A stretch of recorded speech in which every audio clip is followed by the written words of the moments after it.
Hello, this is Yaro Starak, and welcome to the Entrepreneur's Journey podcast. Today's guest is Kate McKibbin.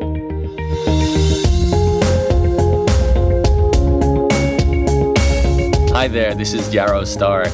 We're about to dive into a fantastic story of Kate McKibbin, who is a blogger from Australia and today runs 2 six-figure blogs. So she makes over $100,000 a year with both blogs. You'll hear the story about how they were started, how she got traffic, and how she makes money.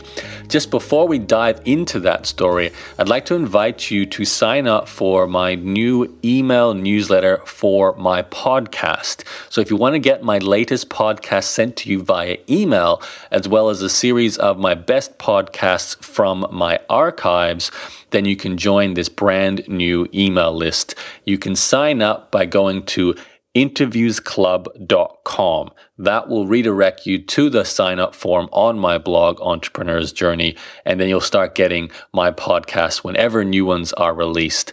Once again, that's interviewsclub.com. You'll get my new interviews and a series of my best interviews from my archives. But for now, let's dive into the story with Kate McKibbin. Here we go. Hello, this is Yaro Starak, and welcome to an Entrepreneur's Journey podcast interview today with a very successful blogger from down in Australia who I met at one of Darren Rouse's Pro Blogger Live conferences, a big one. There was 500 plus people. And my guest today was with me as part of a little 5-person, sort of like, it wasn't really a panel. It was more like we all got to do short talks, 10-minute talks each. It was actually called a keynote, I think, wasn't it, Kate? Kate McKibbin is my guest. So hello, Kate. Hi. Yes, it was a 5-person keynote, which is my preferred way of doing it.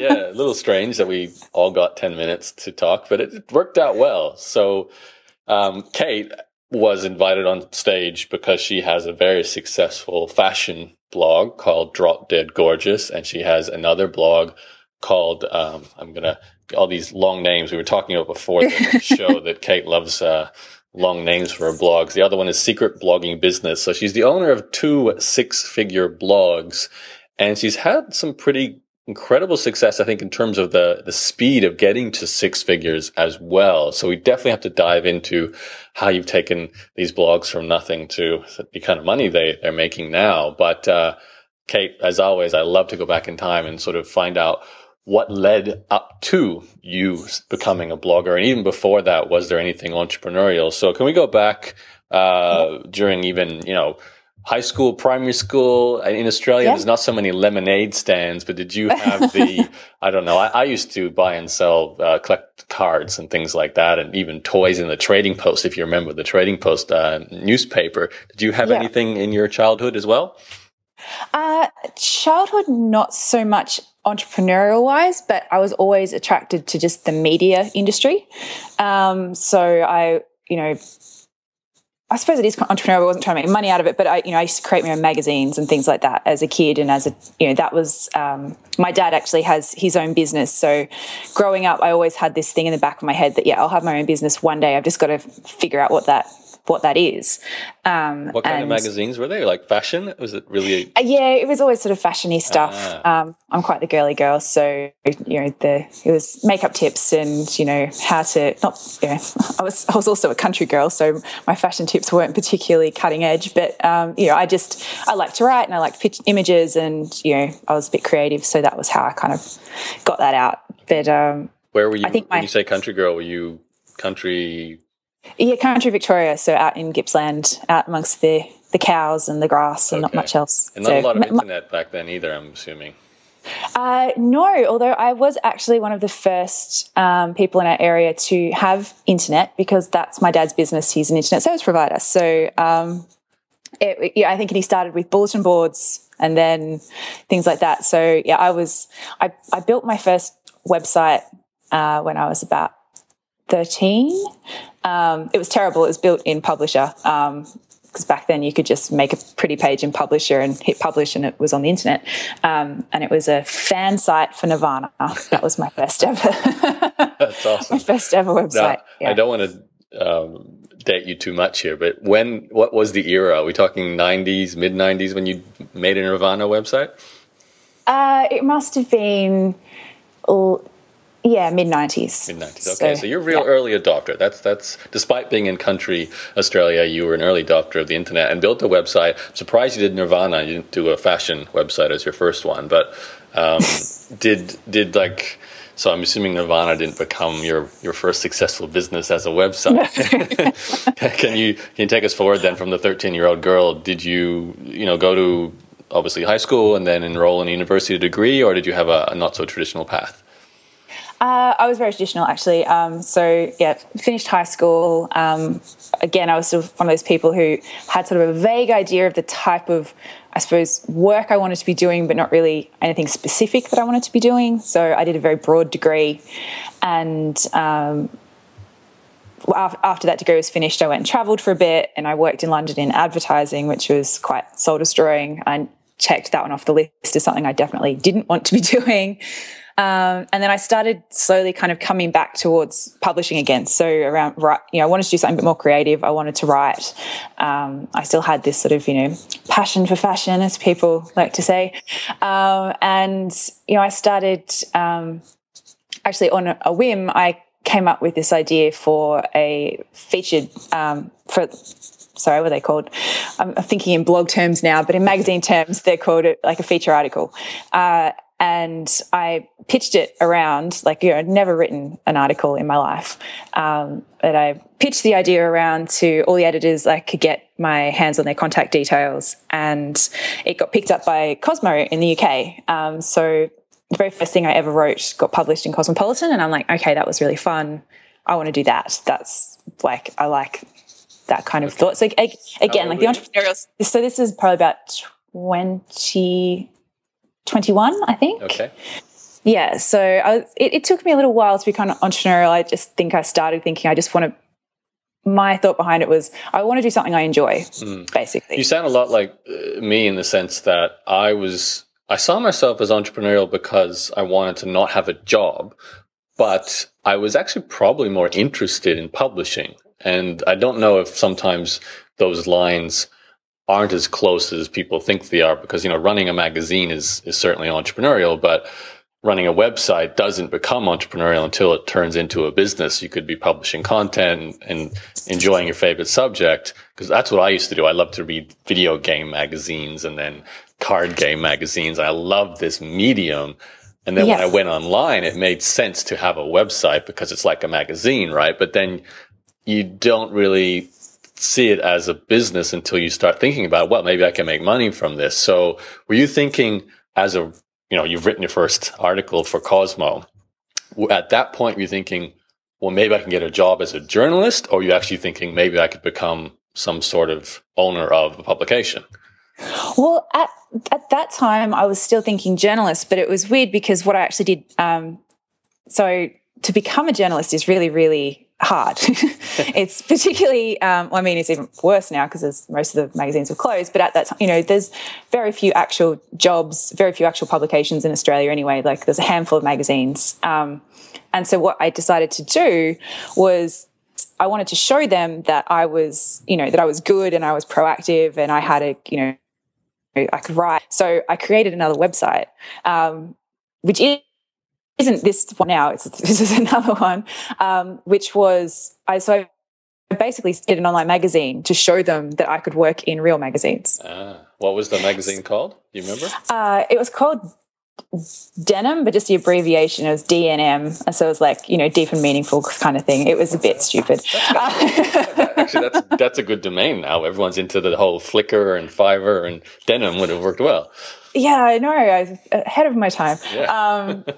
But again, so it was very sort of rough and ready, and I spent all my weekends putting this thing together, and it was basically acted like a CV for me. And I did it for a couple of months, and then I did get, within that couple of months, I actually got some advertisers approach me, which again, really? Strange. Yeah.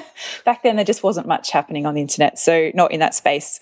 But yeah, I ended up getting a job in publishing, ended up working in publishing. I moved up to Sydney, did that for about 3 years, and then ended up doing their becoming a web editor, so doing their websites for them. Right. And their website, appalling. Yeah, right. I wanted to sort of ask you this because there's two skills you're talking about here. You talked about your ability to submit an article and get published, which leads you to want to become a journalist. Then you create your own website, but that turns into a technical role because you built your own website. Now, I'm assuming at that point you weren't using Microsoft Publisher anymore to create a website. You were teaching yourself some new tech skills. Is that right? Yeah, I mean, it was still, I think it was on something called Moonfruit or something like that, which was around before. It was a very, very basic kind of WordPress thing. But again, the University of Google was my friend, and I was, trying to figure out how to turn things into links and how to embed images and how to create backgrounds and just basic CSS stuff. And I've always had that, I can figure this out myself kind of attitude to everything, which has helped and hindered me along the way. But so basically I kind of arrived in publishing and was able to do technical stuff, and no one else there had any idea about the internet.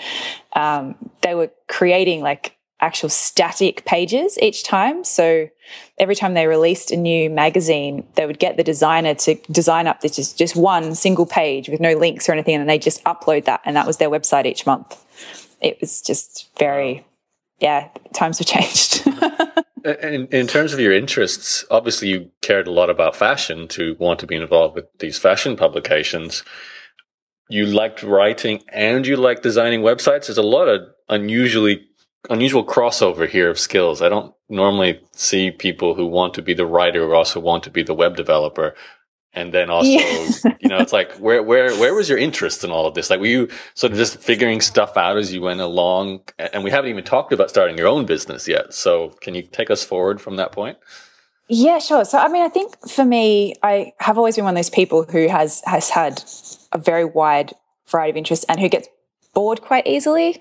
And I love the challenge of figuring something out. So that's kind of been how it all came about, I guess. And that's kind of why I still am and probably more hands-on than I need to be now, because I like taking those challenges. But so what kind of happened next was so I was working as a web editor, and I was actually quite bored. The role at that time, they just didn't get online, and I wasn't really doing anything. Like, there was nowhere to go within that. And also working in magazines is horrifically badly paid. I think I was on about like 28,000 or something, and this is living in Sydney, so I had to have a second job on the side to be able to afford to live. So I'm like, no, okay, maybe there's a way I can make some little money on the side. Like, that was my initial thought. And at the time, there were all these newsletters that everyone was subscribed to. I don't know if you probably might not have come across them because they're very female-based, but there was one called Daily Candy. Oh, yeah. And Mishy Girl was was a Melbourne-based one. And the weird thing is everyone in Sydney was subscribed to them. And the Daily Candy one was featuring these cool things that you could buy in America. And the Mishy Girl one was featuring these cool things you could buy in Melbourne. But everyone in Sydney was subscribed to them. And I'm like, okay, this makes no sense. Surely I can do something similar, but featuring only things that you can buy online, so that no matter where you are, if you receive this, you can click and buy it. Mm-hmm. So that was my kind of initial idea. So it actually my blog started out as a newsletter. Right. And yeah, I got my boss's, blessing at the time, and went and kind of just started doing that. And it took off really quickly, because I think it was one of those things that I was just quite well timed. Online shopping was very new. People didn't quite trust it yet. And most online stores didn't deliver to Australia yet. So I was able to sort of offer a bit of value and a service by saying, did you know Topshop now? Did you know that you can, buy this brand from this store, but it's because of, everything's cheaper in America, you can actually get it for half price what you'd buy it in Australia, and stuff like that. So that was the start of what is now Drop Dead Gorgeous Daily. Okay, that's what I wanted to clarify. So you're still working as a sort of web publisher person for a magazine, as well as obviously some other side jobs to survive in Sydney. And then you started what essentially was a day, like if I think about it, it's a daily deals email with some editorial content as well. You're talking about what's kind of cool in fashion, like Daily Candy, like there was a bunch of other ones, like you said at the time, but you were focusing on local, like were you kind of promoting it within Sydney only, even though you were selling things online? And just to clarify the selling part too, did you, like, was that an affiliate relationship you had with the, like in terms of you making money from this? Originally, I was going based very much off how the magazines worked. And I knew, because I put together the newsletters for the magazines, that they sold banners on their newsletters for, at the time, like ginormous amounts of money. And that was how I started. And then I started doing affiliate links as well, once I sort of, you know, realised that that even existed. So every day I'd feature a different item and usually have an affiliate link attached to it. And it wasn't just Sydney, but I was... the focus was definitely Australia, but it was everything I featured had to ship worldwide, right, just so that if, you know, someone else subscribed, it was still going to be relevant to them. But like editorial-wise, so, you know, I'd be saying, oh, it's cold, it's winter, here's some jackets. So obviously they had to be in the same hemisphere. Of course. So just to clarify the technical aspect too, because that's always interesting for people, and to put this into context, are you like 25-ish years old, living in Sydney? You've obviously got tech skills. So do you just go and register for something like Aweber to start this newsletter? Was that how it began? As simple as that? And then yeah. Eye Contact was the one I started with. And I was using good old Moonfruit. That was my web design of choice. But I just had a landing page with a sign up form on it, which was hosted on dropdeadgorgeousdaily.com. And yeah, people signed up, and then they would get the email newsletters, and I would get into work an hour early every day and put them together. So that was not very organised, and that was it. That was the start of my business. How did it grow? Like, is it just word of mouth? Word of mouth, a little bit. Luckily for me, you know, nepotism is alive and well, and I got because it was something new and exciting, and I happened to work in magazines. I got quite a few mentions in some of the magazines to start off with. So my email list grew pretty quickly. I also had someone contact me about, they were doing, it was kind of like, I don't even know if you're allowed to do this anymore, but at the time it worked well. There was about 6 different people got together, and each provided a prize of a certain value, and then also provided some budget to be used for promotion.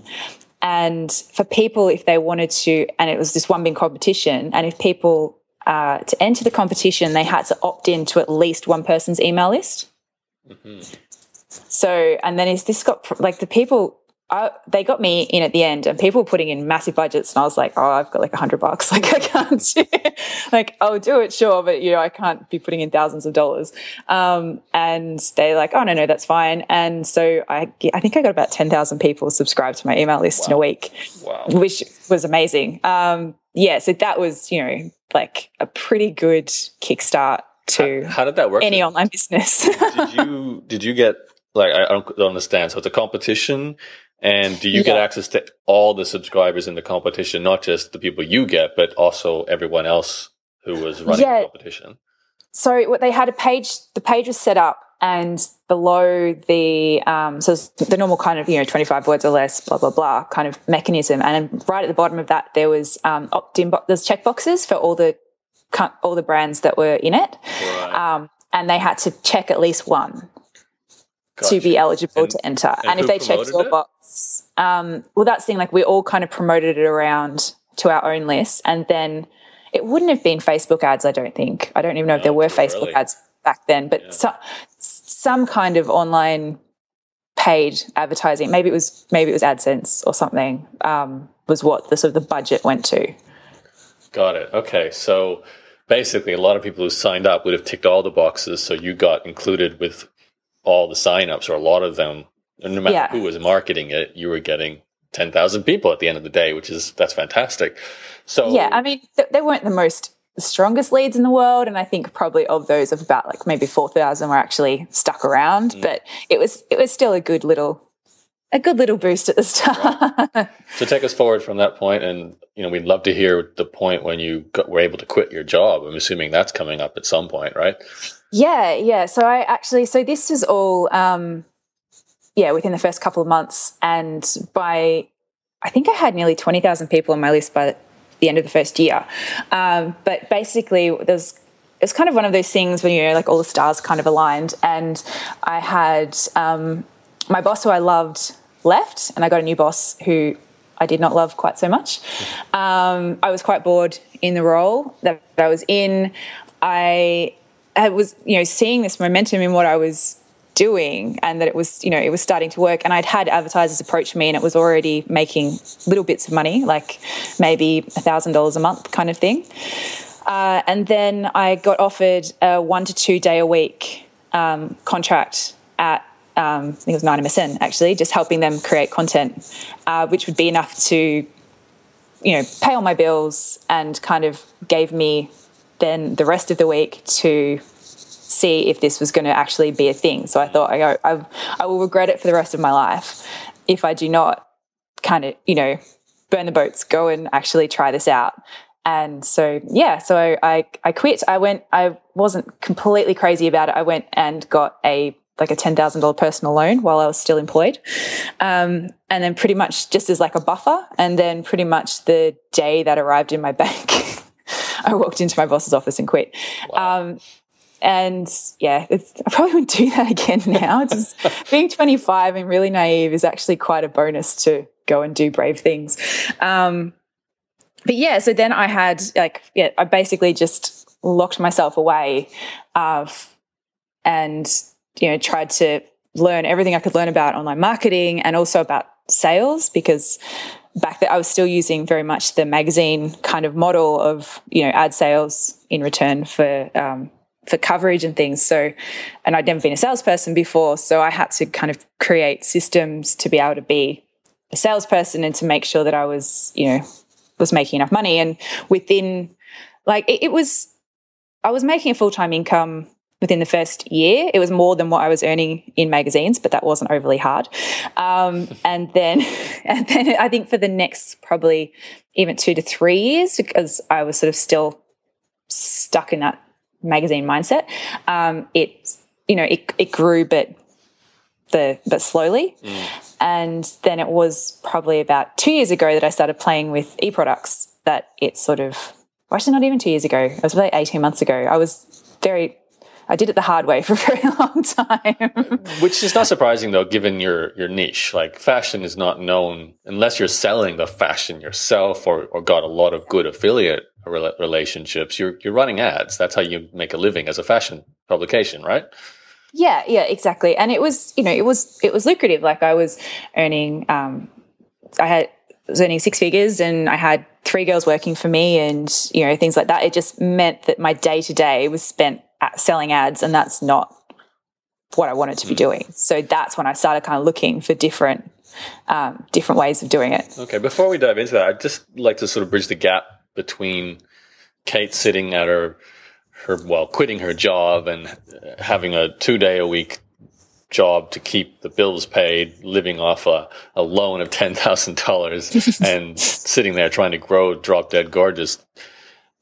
When that transition, that period of time to now you've got 3 staff and you're making $100,000 plus a year, a lot has to happen. Obviously, your audience has to increase. You've got to have more content. So could you not necessarily go through everything that happened, but I'd just love to know what you think did the big changes. What had the big impact? Like, were there any aha moments or these sort of inflection points where you made one change and suddenly your traffic grew or suddenly your income grew? And what was the smartest things you did in hindsight?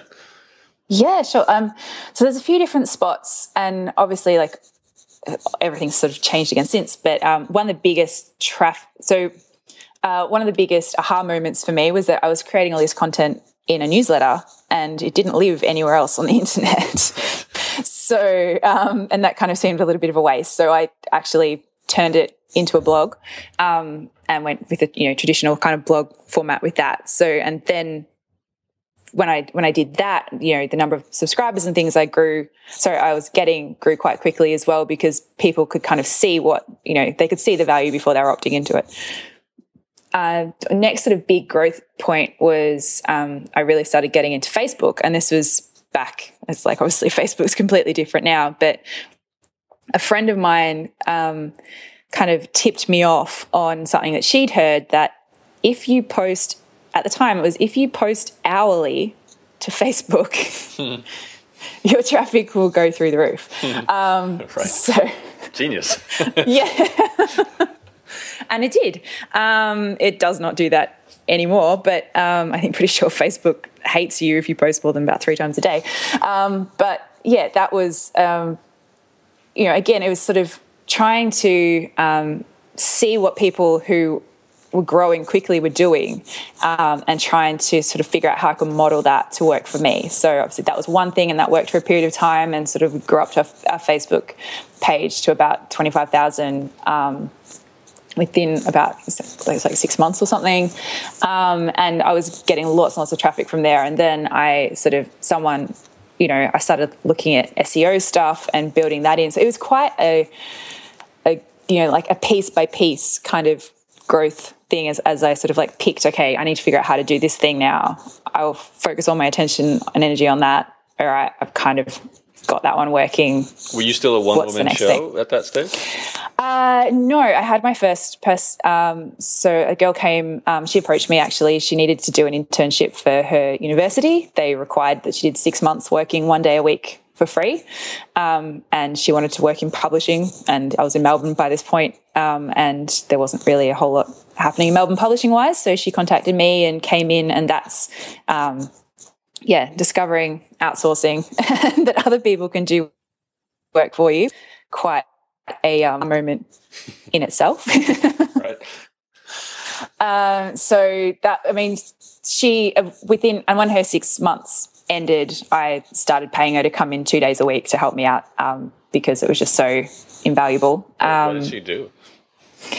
So she helped me with creating the content. So at that point, it was sort of one of those things that it keeps changing, but the more content you created, the more traffic you would get also, was right. At this pro about 5 years ago. So I was trying to go from creating 1 to 2 posts a day, which I was doing myself, to 6 to 8 posts a day. Wow. Real magazine. Yeah. So that's when a team sort of formed. And when you say post, do you mean like this is fashion? You're not writing long editorial pieces? Is it more a lot of pictures? Yeah, short. Yeah, it was all short form. A lot of galleries and things, right. Because at this point I was now using banner ads and CPM kind of stuff. So you wanted as many page impressions as possible. Yeah, I think I've completely lost my train of thought. No, I can see you basically hired a writer, and you ramped up your content production to get more page views, to make more money from advertising as it worked back then, which, I mean, still does to a degree now. It's just all the numbers have dropped. You don't get paid as much. All that content doesn't bring in as much traffic like it used to. Is that what you found? Yeah, definitely. Like around about this point, I had an ad agency. I started working with ad agency as well to help with, so I'd have the standard AdSense kind of banners, and then the ad agency would sell like the premium spots. Right. And you used to be able to get, $40 a CPM kind of thing back then. And that, I think it's more like $2 now for a premium one. So it's, the landscape just continues to change, and you have to keep kind of running with it. More recently, the stuff that's the biggest game changer as far as the drop dead gorgeous side of things is definitely been Pinterest. Like, figuring out Pinterest has quadrupled our traffic pretty much in like 12 months. So you will have to explain that. How? Okay. So you discover Pinterest for the first time. How do you make it work, or how do you make it work? So Pinterest is one of those ones that seems to be with most of social media. How it works now is you have to basically plug at it for about 6 months with really small growth. And then once you kind of like get past that tipping point, then it grows really quickly. So with Pinterest, I think it took us, about 6 months to get our first 5,000 followers. And then the next 6 months, we got another 50,000 followers. Wow. And all it is with, I think my best tips for Pinterest is you have to be posting the best stuff you can find, and consistently. So, and the beautiful thing about Pinterest is it's so easy to find amazing content. You just have to be following really good people. And then you kind of edit down your favorites from what they're sharing, and obviously your own content from your blogs or sites or whatever as well, sort of wrapped within that. And there weren't tools back then, but there are tools now like Tailwind and Viral Tag that I now actually sit down at the start of each week and do enough pinning for the entire week and sort of upload it all into Viral Tag, and then you just sort of hit shuffle and it distributes it for you out through the week. So you don't have to be sitting there going back in and back in. But when you say I think distributes it, you mean it just like every day it'll post or repin X number of pins for you? Is that how it works?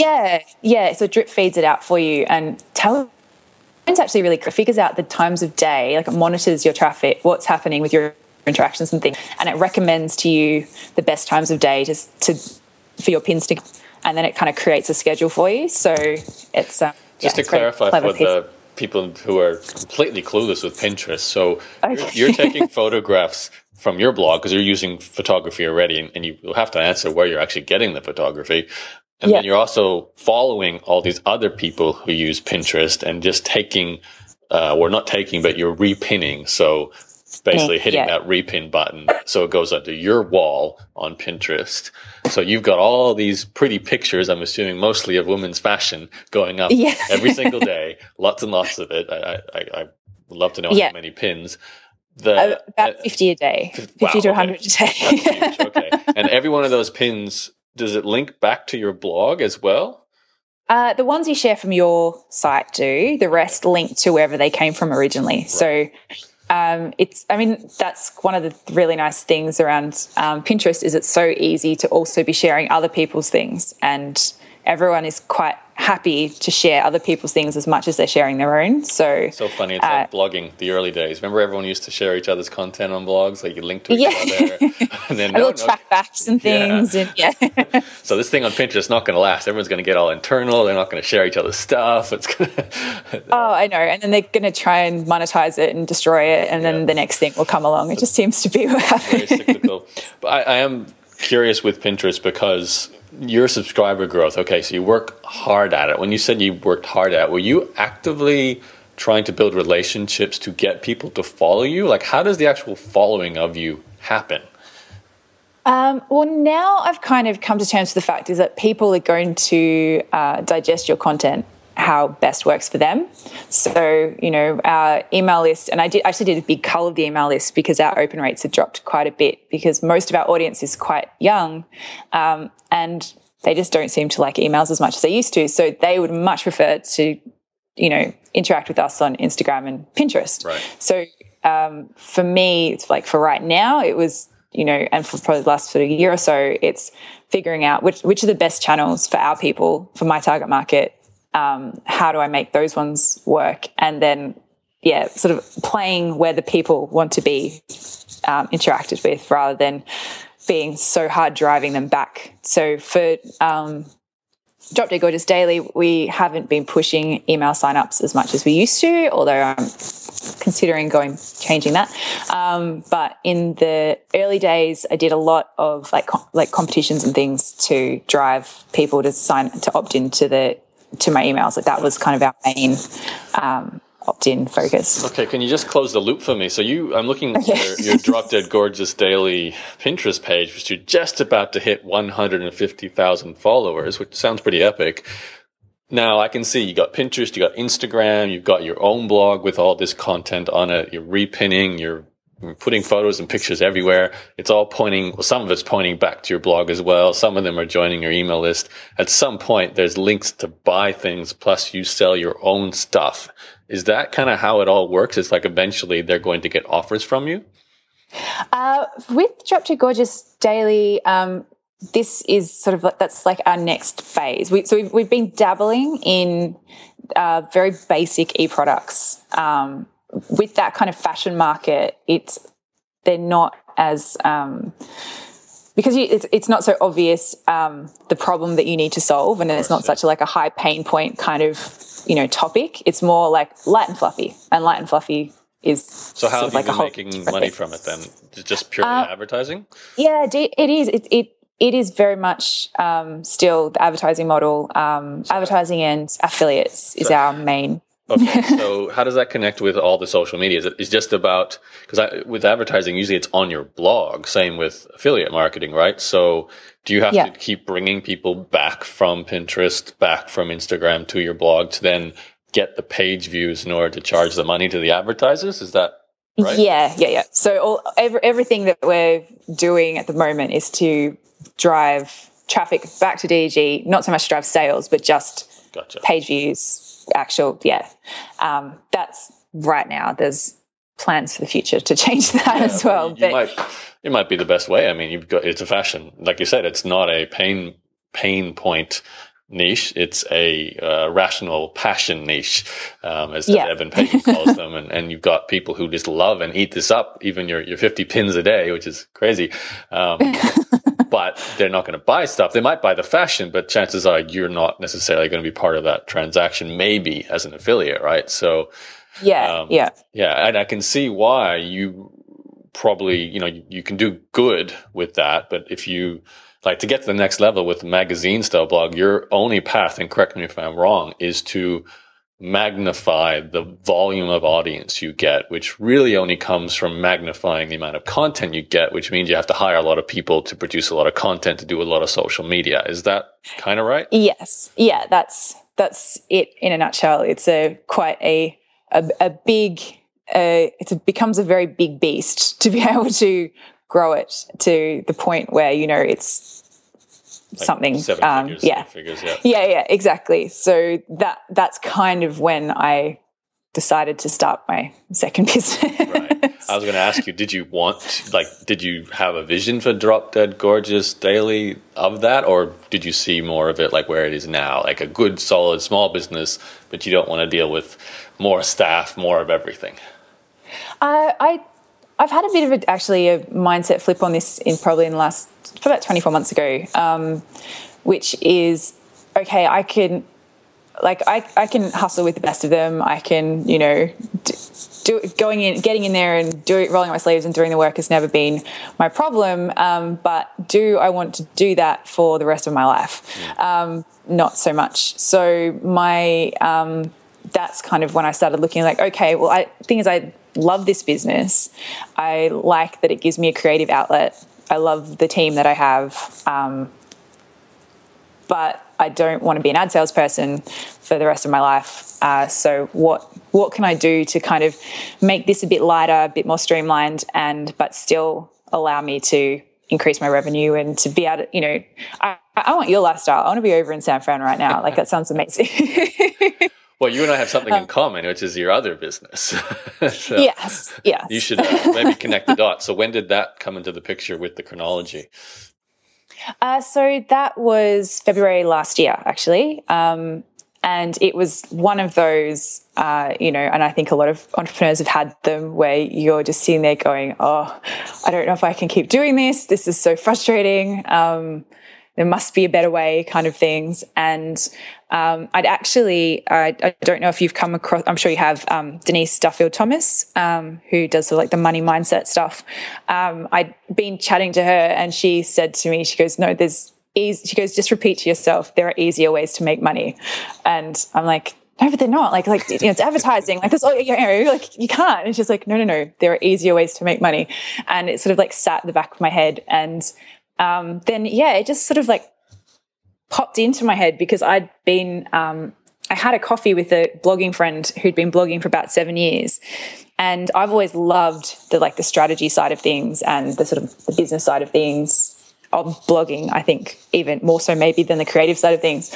And she kept taking notes when we were chatting.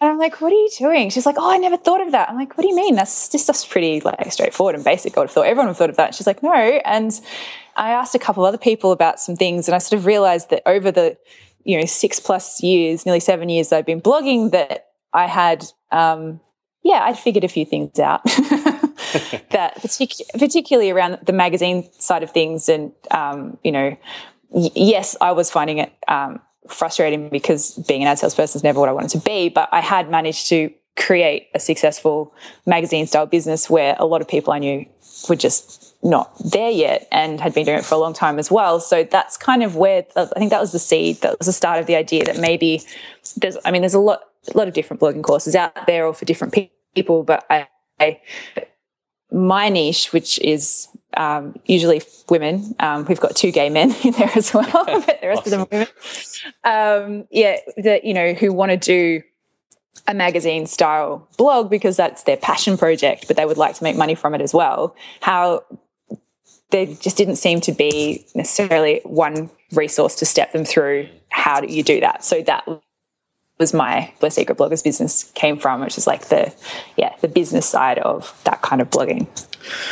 I love the fact that I'm noticing this because obviously I've been teaching blogging since 2007 with my own materials, and pretty much everyone, including myself at that point, were just teaching how to make money blogging, sort of the top level subject.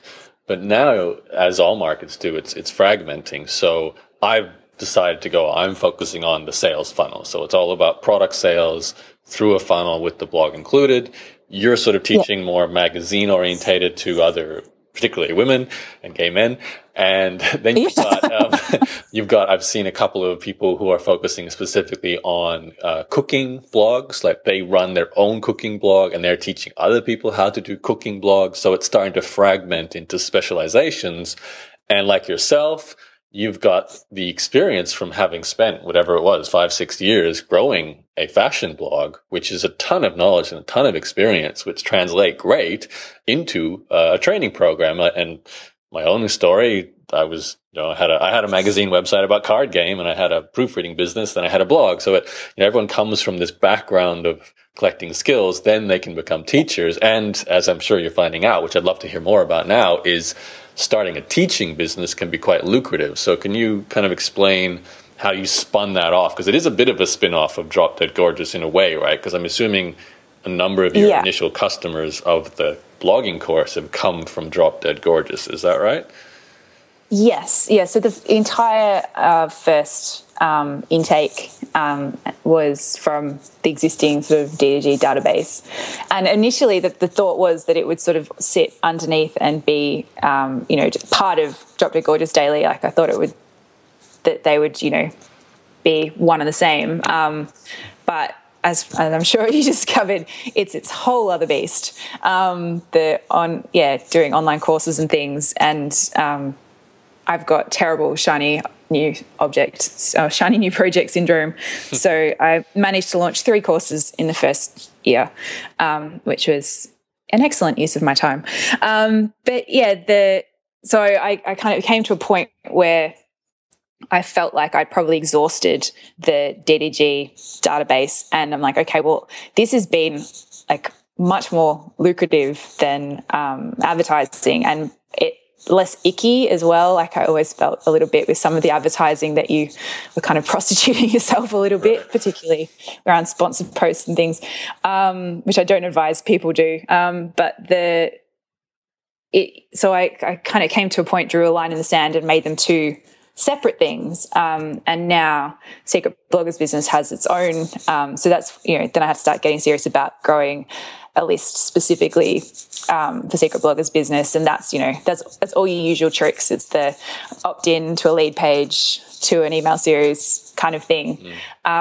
Although for me, I didn't connect the final dot and have that email series actually be a sales funnel. It was just a opt-in, here's an email series so you can find out who I am, warm you up a little bit. And then I was doing kind of like launch models and that kind of, but yeah. That's how I started so that's been, now I'm like, I do. And it's the same thing as sort of, I think everyone weirdly seems to go along that same path of, this seems like a great idea. And then you do it a few times, you're like, oh gosh, I can't do that anymore. How do I make this easier? How do I make this give me a bit of a life? So that's Yeah, that's So the I point was I'm like, at right now. gotta make some money, gotta make some money. Then you make some money. Gotta work less, then you work Yeah. less. Gotta find something more fun, more passionate, and make money. And then it sort of all starts to congeal together. But one thing we haven't really talked about is how on earth do you start a second business while still running Drop Dead Gorgeous in terms of setting up a new blog, setting up a new email list, setting up a new social media channels, creating a course, writing all the messages in that sequence you just talked about, doing a product launch, it's a whole new business. So how have you managed this with the two? Because I actually failed at running two blogs at the same time myself. At one stage I had two blogs, and to make it work, I had to completely outsource one of the blogs, all the writers and the manager. It was a magazine blog and it existed independent of me. And then I sold it. Have you done that? Is that how you're kind of managing the two businesses? Yeah. So I've got a couple of writers, like a VA, a designer, and a copy editor who are all freelancers who basically run DDG for me. And I actually had to physically split my week and physically remove myself. So I'm in the office 2 days a week because we're in one of the co-working spaces in Melbourne. So I'm in the office 2 days a week working on Drop Dead Gorgeous daily stuff. And then I go and I work from home and I work on Secret Bloggers business stuff. And they know, don't email me. If anything's urgent comes up, send me a text message. But I had to actually physically separate it because otherwise it was, I was doing a little bit here, a little bit there, and just not being very productive. And I'm very much and this is a pattern I've done my entire life, I would do absolutely everything at the last minute if it's possible. So, for all of the courses, I'm creating the content as, I'm building the plane as I fly it, or whatever it is they like to say. So, so now I'm in the process of all the courses have been created. I'm going through and sort of, making them look a bit prettier and updating adding in some extra bonus modules and that kind of thing. But it's been a very long to-do list. But luckily I haven't had much else on this last 18 months, so it's been okay. Can you maybe break down just a little bit of the chronology of that? So you decide, you know what, I'm going to do a teaching business. I'm going to market it to my fashion audience and see who wants to take this course. But I'm assuming you didn't create the course first. So can you maybe go from idea generation and the first launch campaign and what you created? Because I know you're quite technical, so you've been doing, I'm assuming, all the websites yourself, writing everything yourself for Secret Bloggers business. Yes, I have. Need to stop doing that.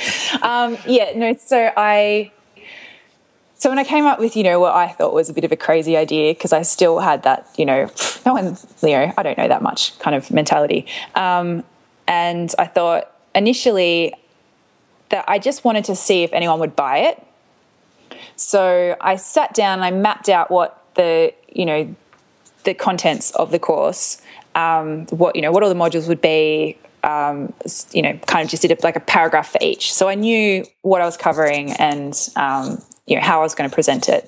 And then I wrote a blog post and put a PayPal button in it and put that blog post on to Drop Dead Gorgeous Daily. And it basically said, and I was really honest. I just explained, how I sort of got to this point. And I was like, I've been a bit burnt out and, it's like some months it's like trying to get blood out of a stone. And I thought there must be better. I was getting like quite stressed. And then I had this idea and, I'd love to share what I have learned. So maybe people don't make the same mistakes that I did, or maybe they can get to where I got to just quicker. And, it's going to be starting in a month's time. And here's a PayPal button if you want to come and join me. And I had about 50 people sign up in the first couple of days. And I went, how much is it? Yeah, that worked. So how much was then it, Kate? It was 197. So it was quite, wow. I've upped the price a few times. Well, still, I mean, $200 PayPal button on a blog post on a fashion blog, and you get 50 signups. That's pretty amazing. Yeah, I was in shock. And I think that it was quite addictive, unfortunately. Not unfortunately. Then like, this is so much better than selling advertising. So that's that's kind of how it started. And then, so for the first couple of months while the course was actually running, I was I was always 3 weeks ahead, so it was never like the day before. But I was creating. Even before you break that down, okay, got to interrupt because so 50 people buy a course, and you've got nothing yet, right? You don't have a page. Exactly. I didn't even have a welcome email. Like it was nothing. So they gave you money, and then they got nothing immediately afterwards, right? There's a lot of faith there. So did you think, okay, membership area, set up WordPress, get a membership plugin? Did you have a customer relationship system? What did you do in terms of technical things and going forward? So my number one job was after people started signing up was, okay, I need them to be able to go somewhere, basically, once they've signed up, so they realize that I'm just not taking their money and doing a runner. So I created I decided that it was better to create its own domain and have it all hosted separately, because too many plugins, they don't play nicely together. So I set up a new blog. I used I found one of the themes that have got page builder or something like that in there. But it's one of those nice drag and drop kind of things. So I thought I'd go with that because I wasn't quite sure what I needed yet. So if something that was customizable was like a bonus. Woo theme or something like that. It's one of the ones off Theme Forest. Okay. But it basically it's got it's a plugin that's in the back end that pretty much any page you can set it up to look however you want, which is quite handy, especially with course stuff. So step number 2 was to create this site, and I just put up a coming soon banner basically, and then I started ironing out the kinks, so it wasn't just it wasn't just a PayPal button. It was a proper button which was linked to a membership service. The one I'm using is MemberMouse.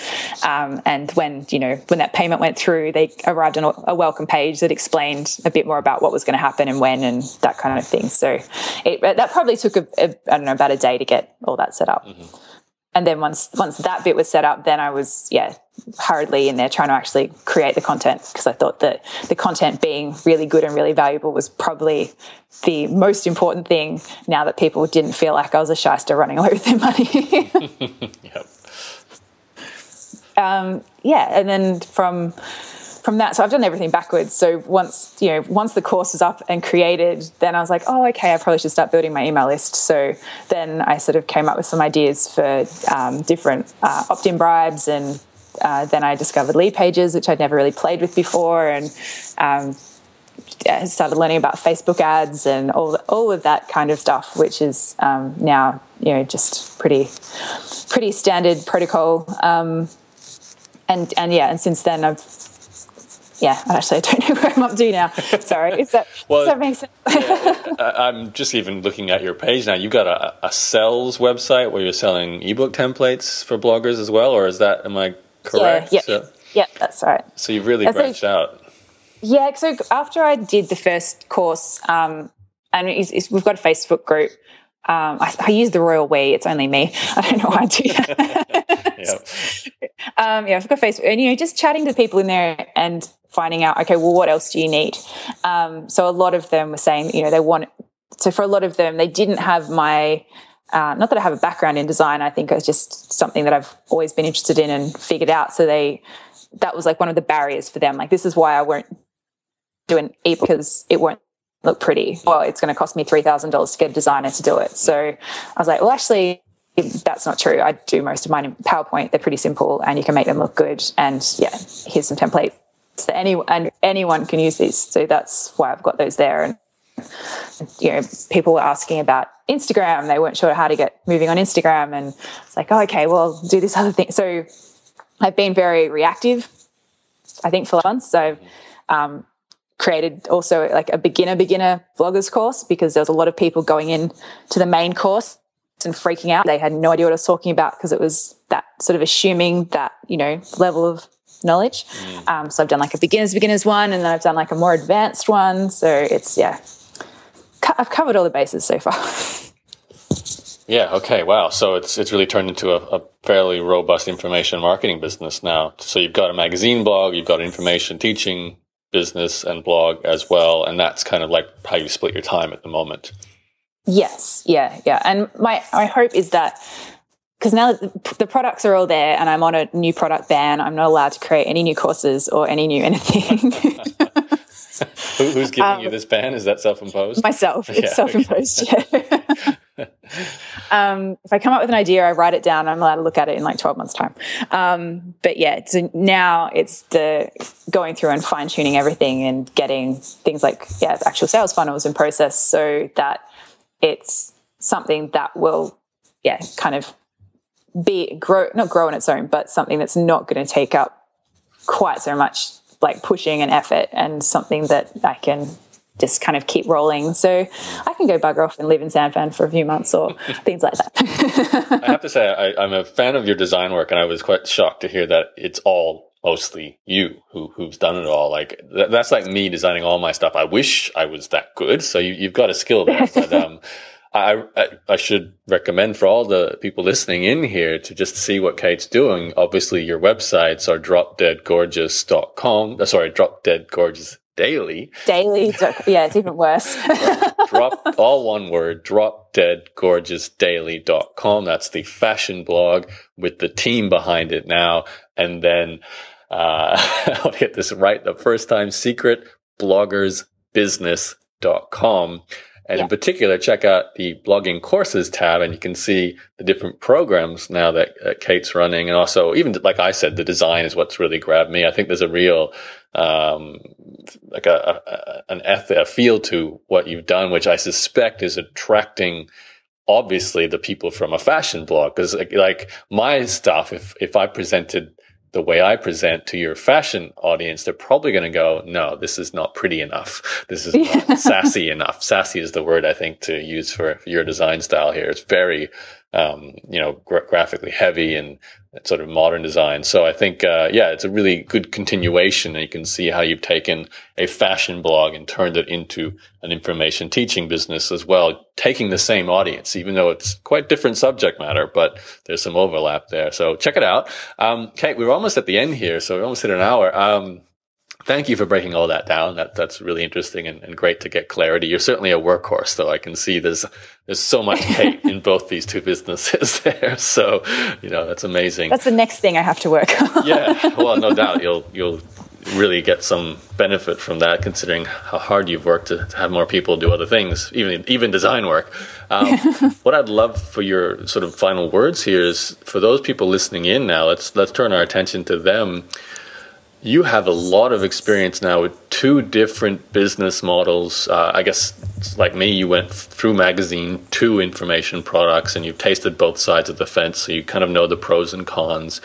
If a person's listening to this, and A, yes, they want to start a blog, but B, they're just not sure how to move forward now, what are you telling people today when they come to you right at the start?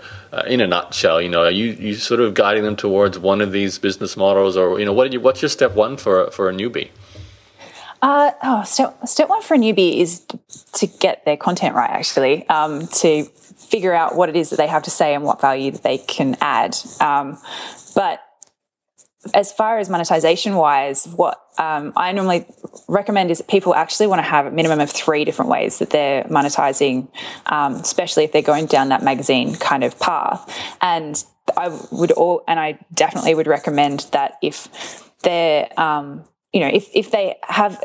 they're blogging about, if the topic is something that they are a bit of an expert on, or that they can really add value, or that is, just briefly before about the pain points and things, that, if what they're sort of sharing is something that can really help somebody, then to sort of start, I suppose, planting the seeds and looking around at how they could possibly turn that into an information product. But just because you go down the information product route doesn't mean that you can't do banners or you can't do something else like that. I'm very much figure out which one's going to be the low-hanging fruit, which one's going to work best for you right now. So whether that's banners, or because you've got a lot of page views, or whether you've got a really engaged audience, so probably an e-product would work quite well. Pick that one thing, figure it out, and then once you've got that one working, then go, okay, I'll go have a look at the next one and kind of layer it in. Because if you can get like a couple of different layers working all at once, then that sort of gets rid of all the like the peaks and troughs of, you know, the online world. And if tomorrow AdSense decides it doesn't pay more than 1 cent a view or something like that, then you're fine. You've got this other thing to lean on. So that's my advice. Okay. Content first, monetization strategy next, and then then begin the hard work. Yeah, then say goodbye to all your friends and family. No, just kidding. Well, I do like the fact that you demonstrate the actually almost like a perfect example of it, from working a full-time job and getting something going still with the hour in the morning and the nighttime, and then transitioning to 2 days a week of a job and then using the rest of the time for your business, and then eventually going full-time on your business. That was a lovely, even though I'm sure it took a lot of time and it probably didn't feel that lovely at the time, but the transition, that's kind of safe. That's about as safe as you can get, really. Besides maybe the $10,000 loan, that might have been a bit risky, but you know, it's a good example of you can do this if you have a job, is the point I'm trying to make. Yeah. You've just got to carve out the time, whatever the time is going to be best for you. I'm a morning person, so arriving at work at 6:30 in the morning, that was fine with me. Meant that I was in bed by 8:30 most nights, but that's all right too. That's the opposite of me. All right, Kate, any final words before we say goodbye? Final words, I suppose, is just if you're feeling like this is something that you want to do, don't not do it. Like it's the scariest thing I ever did was hit publish on my first ever blog post, and it's been an amazing roller coaster ever since then. But I would be kicking myself so hard if I hadn't done it. And yes, there's work, but it all pays off. So if you want to go, if you've got the entrepreneurial kind of spirit, you just have to do it. Otherwise, you'll regret it. That's my final words. Right on. Totally agree. Good final words. Kate, thank you. So dropdeadgorgeousdaily.com and secretbloggersbusiness.com, 2 websites to check out for Kate McKibbin, who is all on every social media you can think of as well, given what you do. So thank you for spending the time sharing your story with me today. My pleasure. Thank you for having me. Good luck with everything in the future. I'll keep an eye on it because I love looking at your designs, actually. So you inspired me to sort of get a bit more modern with my design as well. Not that I'll be doing it, but I'd like to maybe steal some of your ideas. Kate, thank you. Thank you for all the listeners. You guys know where to go. It's entrepreneurs-journey.com for my other podcasts, and also the show notes to go with Kate's episode if you haven't got them already. And obviously the transcript will be available there too. That's it for me, guys. I'll talk to you all very soon. All right, there you have it, the story with Kate McKibbin. I hope you found that informative, educational, and very inspiring as well. A quick reminder to join my podcast email list. You should go to interviewsclub.com right now. Then click the button to pop up the sign up form and enter your email to join the Interviews Club email list. It's free, and I'll send you my latest podcasts when they're first released, as well as a series of my best podcasts from my archives. Go to interviewsclub.com and that will redirect to my blog. I hope you enjoyed today's Entrepreneur's Journey podcast interview. My name is Yaro Starak, and I'll see you online sometime very soon. Goodbye.